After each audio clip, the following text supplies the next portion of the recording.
je reçois pour vous tout de suite l'instructeur spirituel Akshar Gomenou. Aujourd'hui, il vient parler avec nous de la prospérité financière. Monsieur Gomenou, bonjour. Bonjour, Madame Christelle. Comment vous allez bien? Très bien. Bienvenue sur Osons Vivre. Merci à vous. Dites-nous, qu'est-ce que la prospérité d'un point de vue matériel? La prospérité, c'est déjà l'abondance. D'accord? C'est la fertilité. La prospérité, c'est ce qui se fructifie. Oui. À partir du moment où nous avons des choses qui se fructifient, nous pouvons déjà parler de prospérité. Vous voyez, le nombre d'amis que vous avez lorsque vous étiez enfant n'est pas exactement le nombre d'amis que vous avez maintenant. Vous voyez, vous avez eu la possibilité de connaître d'autres amis. C'est aussi ça de la prospérité. C'est tout ce qu'on peut avoir en importance. Quand je quitte l'émission, que je vais au dehors, je jette un coup d'œil dans le ciel, Oui. je vais voir des oiseaux. Je vais voir plusieurs oiseaux. Ça aussi, c'est de l'abondance. Vous voyez, c'est le fait que les choses se fructifient, se fertilisent pour plus de vie et de lumière. C'est ça en réalité la prospérité matérielle. Et lorsque nous parlons de matériel, c'est tout ce qui est bien. Si j'ai plusieurs voitures, c'est matériel. Si j'ai tout ce que je peux avoir qui est supérieur à 1 est déjà de la prospérité. Mais la prospérité matérielle ne concerne-t-elle pas uniquement les biens qu'on peut acquérir, maisons, voitures, etc. Quand on a plus d'enfants, est-ce de la prospérité matérielle? Oui, c'est aussi de la prospérité. On a toujours dit chez nous en Afrique que celui qui a plusieurs enfants est riche. Vous voyez un peu, non? Oui. Que un enfant, c'est de la richesse. Tout ce qui peut se fructifier, d'accord, dans ce monde matériel, dans ce monde matériel, d'accord, tout cela est alors de la prospérité. Alors tout cela est de la prospérité. La prospérité, elle intervient donc dans plusieurs domaines. Il y a le domaine familial, le domaine professionnel, ainsi de suite. Et déjà, pour alimenter tout ça et être quand même bien vu en société, on a besoin d'une ère de la guerre, qu'on appelle l'argent, bien sûr. Quel est le lien que vous faites entre cette prospérité et bien sûr, c'est la prospérité financière? La prospérité financière, c'est un peu comme je vous pose une question. Je dis, madame, vous avez combien sur vous maintenant? Et vous dites, j'ai tel montant. Oui. C'est un peu comme si vous êtes en train de me dire, depuis que vous êtes né jusqu'à ce jour, voici ce que vous avez pu économiser. Je ne sais pas si vous voyez un peu. Pas forcément. Si, dans la vie, ce ne parle pas de ce que vous avez sur vous maintenant, de ce que vous avez sur vous dans votre compte. Pas tout. D'accord. Mais qui peut être une somme financière. Tout à fait. Vous voyez, ça veut dire quoi? Si vous avez aujourd'hui 31 ans, ça veut dire en 31 ans, voilà ce que vous avez pu économiser. Vous voyez? Oui. Si c'est en 25 ans, voilà alors ce que vous avez pu économiser. Oui. Vous voyez, si vous me dites que j'ai sur moi 3 000 francs et que après les 3 000 francs, je n'ai plus rien sur moi, ça veut dire que en 25 ans, vous avez pu économiser alors 3 000 francs. Oui. Vous voyez? Et si c'est ça, ça veut dire que vous n'êtes pas alors prospère financièrement. Vous êtes prospère matériellement, d'accord? Mais pour ce qui est du côté financier, vous ne prospérez pas. Parce que vous ne pouvez pas avoir 25 ans et dans votre porte-monnaie, cela va rester seulement 5 000, 3 000, 15 000, 20 000. Vous devez avoir plus que ça. Et si vous avez plus que ça, vous avez beaucoup de sommes dans votre compte.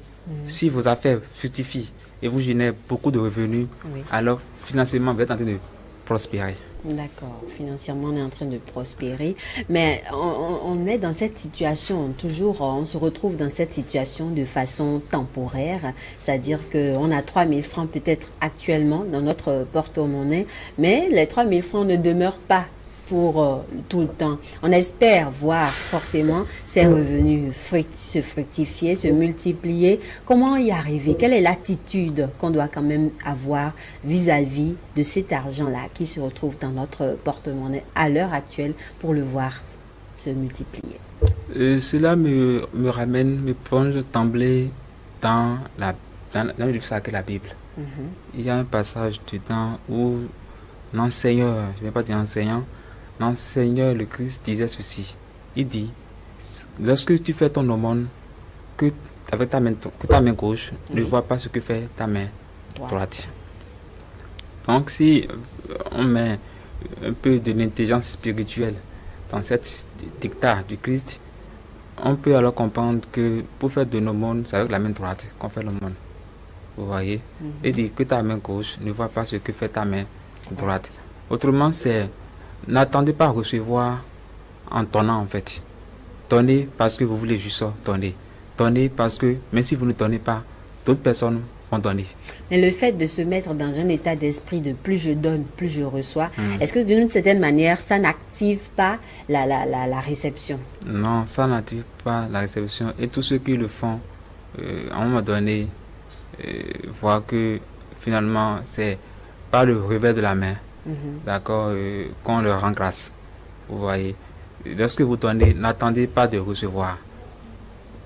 Il faut alors comprendre par ce dictat que le Christ a énoncé que c'est la main gauche qui reçoit. En fait, c'est la main gauche qui reçoit, mais c'est la main droite plutôt qui donne. Si vous voulez de l'argent dans vos portefeuilles, dans vos comptes bancaires, commencez par recevoir toujours de l'argent avec la main gauche.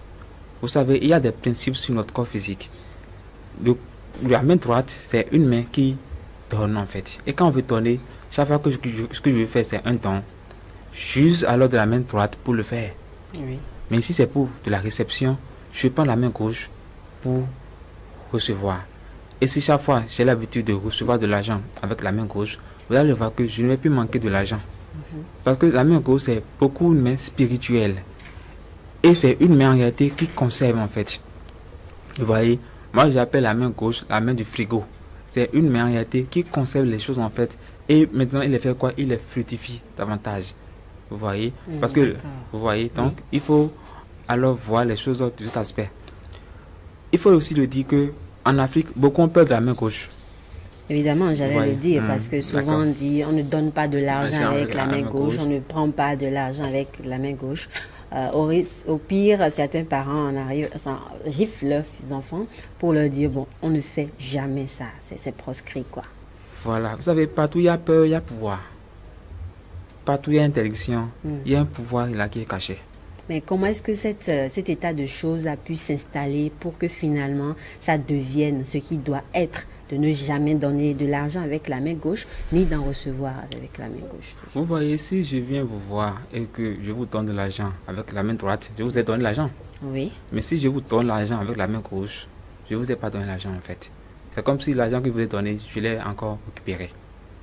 Ce qui fait que cet argent, vous ne pouvez pas faire usage de l'argent. Mais moi, je vais encore le retrouver dans mes activités. Vous voyez, ça c'est de la nécromancie, c'est de la magie noire. Ça dit quoi?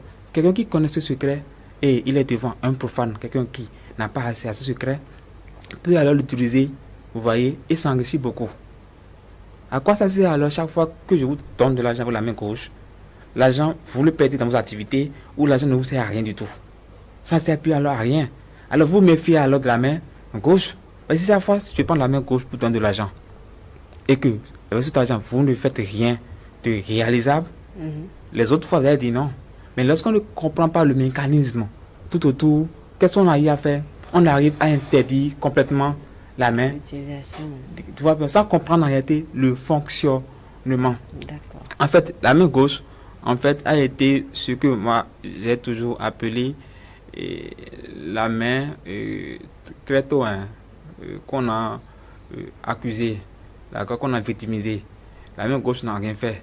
C'est ceux-là qui ont commencé par l'utiliser pour des usages de la nécromancie, d'accord, qui ont fait que la main gauche a été aujourd'hui classée au dernier rang. Et aujourd'hui, la main droite fait toutes choses. Lorsque dans une maison, tout le monde use la main gauche pour manger, il faut le dire, la main gauche aussi, lorsque je prends pour manger, je mange, je reçois la nourriture. Vous voyez? Mais quand je prends de la main gauche pour manger, alors cette nourriture, je suis en train de la recevoir. Et la main qu'il faut pour faire, c'est la main gauche. Vous voyez? En Afrique, malgré la fertilité du sol, malgré la part de nourriture qu'on a en Afrique, d'accord? Et l'Afrique souffre encore de la famine. Pourquoi? Dans la culture africaine, on n'a pas encore inséré l'usage de la main gauche. Selon vous, ça serait simplement dû à ça ou bien on dira que ça fait partie des facteurs? Que cela fasse partie des facteurs, d'accord? Oui. Il y a des lois. Oui. Des lois, et lorsque vous tournez et que vous ne tournez pas dans le sens de ces lois, d'accord, vous ne pouvez pas avoir les résultats qu'il faut. Est-ce que vous comprenez un peu? L'Europe, qui a pu insérer dans sa culture l'usage de la main gauche, Oui. vous allez voir que ces Européens, malgré qu'ils n'ont pas de la terre fertilisée comme nous, arrivent quand même à avoir de la nourriture en abondance. Parce que dans leur culture, ils ont pu insérer l'usage de la main gauche pour pouvoir manger. Alors, l'usage de la main gauche, est-ce que c'est quand même la seule chose à faire pour pouvoir prospérer financièrement? Là, jusque-là, je ne parle pas encore de la prospérité financière, hein. Je parle là de la prospérité matérielle. D'accord. Vous voyez, je parle là de la prospérité matérielle parce que tout ce que je peux faire avec la main gauche, je le reçois. Ça veut dire quoi? Lorsque je suis avec compagnie et je veux vous avoir souvent dans ma vie, vous voyez, je vais pas alors l'habitude de vous saluer avec la main gauche aussi. Ça va paraître bizarre. Bon, exemple, des fois on dit la main des intimes. Vous voyez un peu, Oui, non? La main, c'est la main qui reçoit quelqu'un. Quelqu'un qu'on a en soi, quelqu'un qu'on entend son cœur. Pour le recevoir davantage, on dit c'est la main des intimes. Vous voyez? Oui. Et ces personnes ont du mal alors à se séparer après. D'accord? Du coup, je pense que si cela est compris, hein, on peut aller et on peut passer alors de la prospérité matérielle à la prospérité financière. Venons-en au fait. D'accord. En fait, c'est l'entretien que vous donnez à l'agent, c'est ce même entretien que l'agent aussi vous donne. C'est-à-dire? Ceux qui ont des problèmes d'entrée financière, en fait, ont des problèmes avec l'argent. Dans la vie, tout vit. Mais comment peut-on avoir de problèmes avec l'argent quand c'est la seule chose qu'on désire? Vous dites désirer l'argent, n'est-ce pas? Oui. Et lorsque l'argent vous vient, qu'en fait, vous la prenez, vous faites des dépenses. Évidemment, là, quand on obtient, on dépense parce qu'il y a des besoins en attente. Voilà. Il y a des dettes aussi peut-être. Oui. D'accord. Mais quelle est alors l'importance que vous donnez à l'argent? Lorsque on veut de quelqu'un pour soi, il faut s'occuper de la personne. Oui. Vous voyez un peu, non? Oui. Quelle est alors la valeur que vous donnez à l'argent? Est-ce seulement pour les dépenses? Si c'est pour les dépenses, l'argent alors n'a pas un intérêt à rester avec vous. Mais si l'argent entre dans votre vie et voit que vous donnez un certain privilège, une certaine valeur, un certain rite, vous voyez, l'argent prend du plaisir à rester avec vous. Vous voyez, l'argent est alors domestiqué. L'argent a un esprit alors. Tout est esprit. Je ne dirais pas que l'argent a un esprit, je dirais que l'argent est esprit. Vous voyez, étant là, il est esprit et il vit, il vous entend. D'accord? Oui. Et il respire. Lorsque vous avez de l'argent dans votre vie et que vous l'attendez, il vient dans votre vie, prenez au moins le temps de lui dire bonjour, comment tu vas? De saluer l'argent. Oui. Comme si c'était un être humain. Voilà. Je vous dirais même, c'est un mot un peu fort. Vénérer l'argent en fait. Vous voyez, donnez-lui toutes les louanges qu'il faut. Mais c'est les dieux qu'on vénère, c'est Dieu qu'on vénère. Comment peut-on vénérer l'argent qui est censé être au service de l'homme? Il fut un temps, il y avait de ces personnes qui vénéraient vraiment l'argent. Et ils prenaient soin de l'argent, quoi. D'accord? Lorsque ces personnes, parfois, voulaient aller au lit, d'accord, le soir, pour se coucher, ils prenaient aussi un tissu et mettaient ça sur l'argent et dit, dors bien. Mais ce soir, viens me raconter dans mon sommeil. D'accord? Parfois, quand ils mangeaient et qu'ils buvaient de l'eau, ils touchaient, ils goûtaient l'eau à leurs doigts et le mettaient à l'argent en fait. Et ceux qui les ont vu faire, on dit que ceux-là, ils adorent l'argent. Vous voyez que quand est-ce qu'un être humain peut adorer de l'argent, qui sont des satanistes? Après, vous donnez à César ce qui est à César et à Dieu ce qui est à Dieu. Donc, ces personnes étaient dites des gens qui appartenaient à César, qui adoraient César. Vous voyez? Ce qui a amené plusieurs personnes à dire, n'adorez pas l'argent en fait. ils sont des gens, ils sont des personnes, ils étaient qualifiés comme étant des sectaires, appartenant à des sectes. Vous voyez? Oui. Ne les ressemblez pas. Mais on avait fait quand même comme ça. Ceux-là ne manquaient jamais d'argent en fait. Les gens étaient contents d'être avec ceux-là. Vous voyez? Ceux-là avaient l'abondance financière et cela coulait dans leur vie à flot. Vous voyez un peu? Ne disons pas de laisser Dieu, c'est pas ce que nous disons. Mais disons en réalité, l'amour que vous donnez à Dieu, cet amour, vous pouvez le donner aussi à toute chose. Mais cet amour, on peut aussi le donner à toute chose. N'oublions pas quand même que Dieu, il est l'omnipotent, l'omniscient. C'est lui qui a tout créé. Le type, aussi. voilà, le type d'amour qu'on va quand même lui donner, puisque lui, il est amour, nous devons être amour à son image. Ce n'est quand même pas ce type d'argent que nous sommes censés, d'amour plutôt, que nous sommes censés donner à l'argent. Parce qu'il y a des personnes qui tuent au nom de l'argent, au nom de leur amour pour l'argent. Il y a des personnes qui sacrifient ce qu'ils ont de le plus cher au nom de leur amour pour l'argent. Quel est le juste milieu que l'homme doit observer quand même pour entretenir cette bonne relation avec l'argent sans toutefois verser dans, disons, l'idolâtrie? Le Christ a déjà répondu à cette question. Ah oui. Vous voyez, et puis il a dit, si quelqu'un vient vous voir, d'accord, Oui. mais si c'est un enfant, sachez que c'est moi. Le bien que vous ferez à chacun d'eux, Oui. sachez que c'est à moi que vous le faites aussi. Vous voyez, moi je ne vois pas cela seulement pour les humains, je le vois pour l'humanité, je le vois pour l'univers. Vous ne pouvez pas donner de l'amour au Christ, d'accord, et ne pas donner l'amour là pour personnellement à autre chose en fait. L'amour que vous devez donner doit être de l'amour constante. Vous voyez, vous ne pouvez pas le restreindre à un niveau et à un autre niveau en réalité, et comment dire, le multiplier ou l'augmenter. Ça doit être normalement à la même dose en fait. Vous voyez, si vous ne... L'être humain a des imperfections.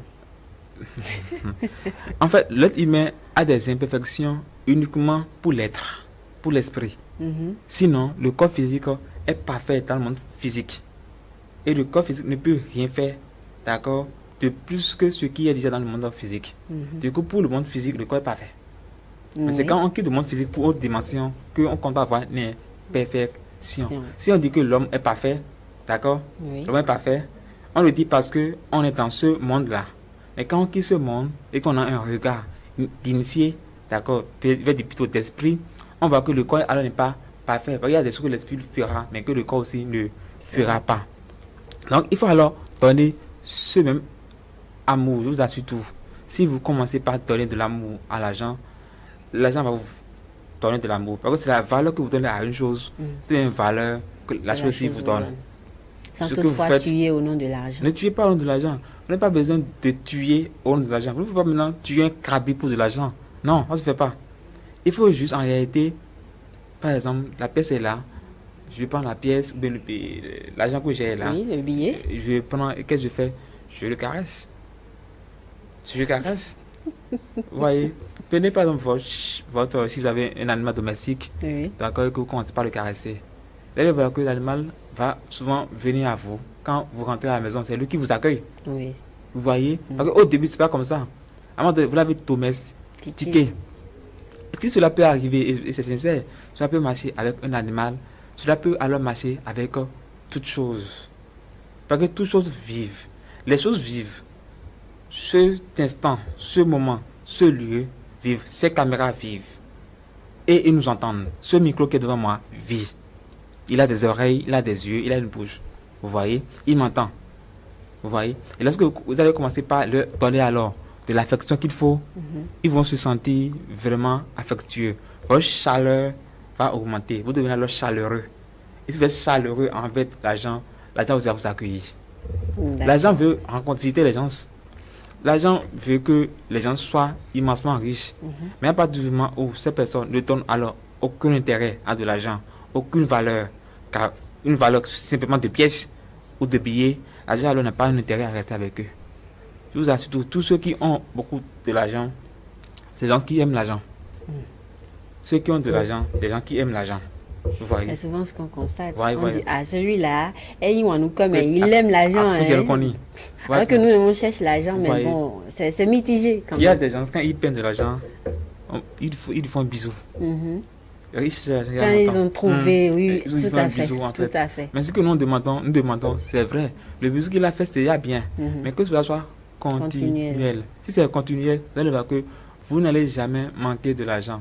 Et je suis sincère, vous n'allez jamais manquer de l'argent pour toute votre vie. Ce qu'il vous faut pour faire vos besoins, Oui. vous l'aurez toujours. Mais l'argent vous voit. L'argent aime par exemple une phrase. Et quand vous dites cette phrase à l'argent est fier de vous. Ah, quelle est donc cette phrase? Argent, j'ai confiance en toi. Argent, j'ai confiance en toi. Si vous montez à l'argent que vous lui dites que vous avez confiance en lui, Mhm. et que l'argent a alors confiance, que vous avez confiance en lui, Mhm. d'accord, l'argent aussi aura confiance en vous, vous fera confiance. Si l'argent vous manque, c'est parce que l'argent ne vous fait pas confiance. C'est parce que vous le dépensez sans même parfois prendre, comment on dit, son accord. L'argent peut venir vous voir même dans vos rêves, hein, Mhm. et vous dit, utilise-moi de telle façon. Telle chose que tu veux faire, tel achat que tu veux faire, il faut le reporter. Fais plutôt tel autre achat. Et c'est l'argent en rêve. En rêve, qui, il peut qui prendre la forme, conseillerait- Il peut prendre la forme humaine ou la forme de quelqu'un en qui vous avez confiance. Ah, Vous voyez, il peut prendre la forme de votre père. c'est purement mystique. C'est vraiment mystique. Vous voyez, ça, c'est même sur le coup, sur les rêves, où on vous apprend à communiquer avec les choses de la vie. D'accord. Vous voyez, un jour, j'avais fait une expérience. Oui. Lorsque j'étais un peu enfant, hein, Mhm. j'ai vu, il y avait beaucoup de rats dans la maison, Oui. beaucoup de rats. Et alors j'ai alors fait une technique qui nous a été enseignée dans les cours, dans le temps. Et la technique était de communiquer avec les rats. Vous voyez? Oui. Et je m'étais mis en méditation, Oui. j'ai fait mon son et j'ai demandé aux rats de quitter la chambre. Que je n'ai pas l'intention de les tuer. Je ne vais pas les tuer, mais que je leur donne un délai. Si, à la fin du délai, ils restent encore dans la chambre, je vais les tuer. La nuit, j'ai fait un rêve où j'avais vu un chat, un rat rose, un gros rat rose, hein, qui était venu me voir dans le rêve. Il a commencé par échanger avec moi. Vous À voyez? parler Oui. comme un être Vous savez, humain. les rêves, tout se passe dans Oui, les rêves. oui, Dans les évidemment. rêves, tout est possible. Mais le rat aurait pu prendre l'apparence d'un être humain Humain, et mais non venir comme enfin, un un rat, rat. encore moins avec une couleur rose. Rose. Et je vous assure, depuis ce jour jusqu'à aujourd'hui, Mhm. il n'y a même plus aucun rat dans la maison. Tous les rats ont disparu. Je ne sais même pas où ils sont passés. Vous voyez? D'accord. Donc, c'est pour comprendre que l'affection qu'on donne à l'amour, à l'argent plutôt, c'est la même affection que l'argent nous retourne. Voilà. Alors, après ça, est-ce qu'il y a quand même d'autres principes à observer, à respecter pour pour se voir prospérer financièrement? Oui, il y a d'autres principes. Il y a certaines théories que j'aime pas trop entendre. Genre, pour gagner de l'argent, il faut travailler. Vous voyez? Ce qui est logique. Ce qui est logique. Est-ce erroné? Ce qui est logique, c'est vrai, mais c'est très erroné en fait. Le nombre de fois où un oncle vous a vu sur la voie, ou est venu chez vous à la maison, vous avez remis de l'argent, est-ce que vous avez travaillé? Non. C'est pas gentillesse. Votre gentillesse, non. Mais est-ce que vous avez travaillé? Non. Mais vous avez quand même eu de l'argent, Oui, n'est-ce pas? oui. Le nombre de fois où certaines personnes vont jouer au loto et gagnent de l'argent, est-ce qu'ils ont travaillé? Ils ont voulu juste jouer. Ils sont devenus des millionnaires. Oui. Vous voyez, on n'a pas besoin de travailler pour gagner de l'argent. Si vous dites ça, vous êtes en train de restreindre, d'accord, le champ, d'accord, la possibilité que l'argent a à vous rendre visite. Alors l'argent ne vous rendra visite que par le travail. Dans le même temps, d'autres travaillent pas l'argent. D'autres travaillent dans le même temps et à la fin du mois, on ne leur paie pas le salaire. Vous voyez, pourtant ils ont travaillé. Oui. Du coup, ce n'est pas le travail qui donne l'argent.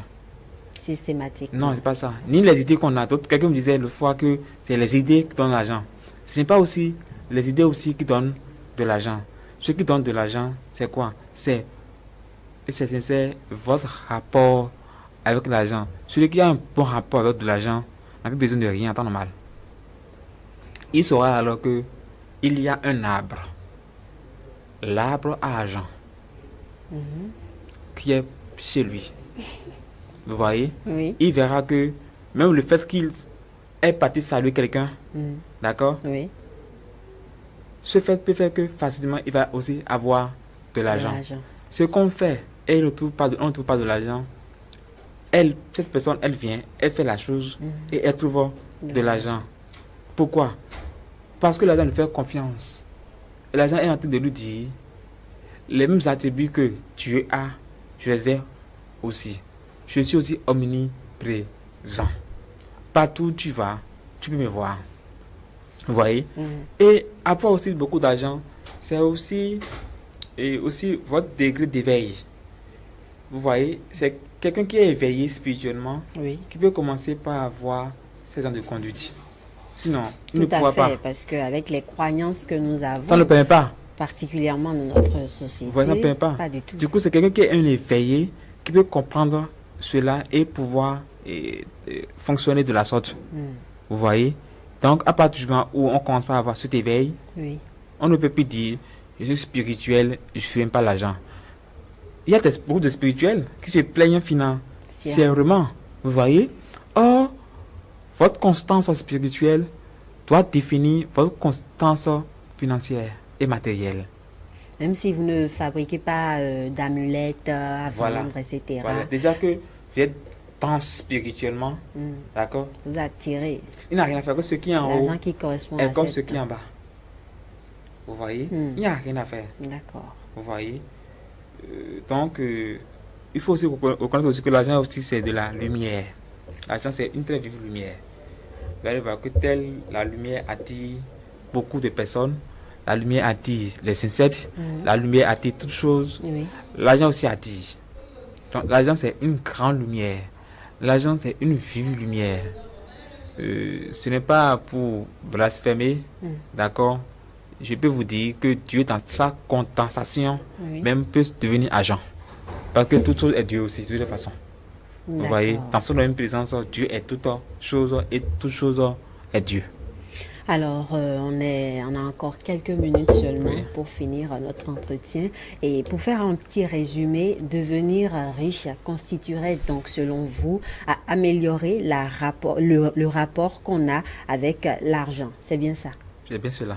Et aussi, insérer aussi la main droite et la main gauche dans ces conduites. Savoir quand est-ce qu'il faut utiliser la main gauche et quand est-ce qu'il faut aussi utiliser la main droite. Cela fera de vous des riches en fait. Alors, un dernier mot pour les téléspirituels qui nous suivent. Un dernier mot pour vous téléspirituels, je vais plutôt dire un mot de fin, d'accord, c'est que la lumière soit et que la prospérité financière et matérielle soit. Que la prospérité financière et matérielle soit, c'est donc le dernier mot qui vient conclure cette rubrique Osons vivre de Le Midi de ce jour. Merci de nous suivre un peu partout d'où vous êtes. Devenir riche ne constitue donc pas seulement à travailler férocement autant que faire se peut, mais aussi surtout à améliorer sa relation avec l'argent.